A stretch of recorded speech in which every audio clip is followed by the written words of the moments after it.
Ang Ginoo madahaiyo.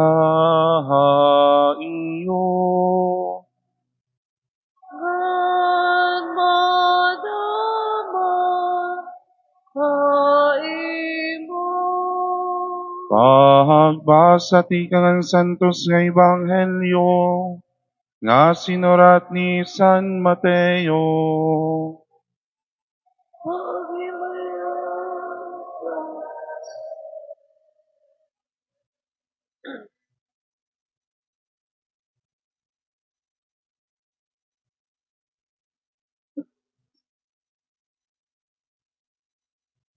Han pagsulod ni Jesus sa Capernaum, gintapo hiyahin kapitan nga Romano nga nakimaluoy ha iya.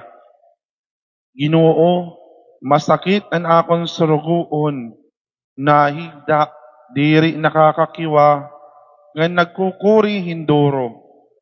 Makadto ako nga nuupayon ko hiya.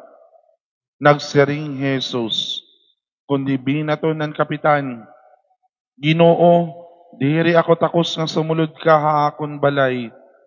Suguala ako ngan maupay dayon ang akon surugoon. Usaliwat ako katawo nga ubusin labaw nga mga opisyal. Ngan may ada ko liwat mga sakop nga mga sundalo. Kung nasugo ako usa kadto na napakadto hiya. Ngan haiba kadina nadaop hiya. Kung nasugo ako hanakon oripon buhata ini ginbubuhat niya dayon. Nahipausa Jesus an pakabati niya hini nga ginsering ang mga tao nga nagsusunod ha iya. Nasaring ako ha iyo.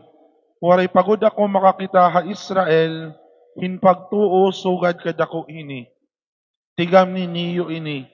Damo in maabot ti ka nga sinirangan ngan hakatundan ngan makikigsaro kanda Abraham, Isaac ug Jacob didto han ginhadian han langit.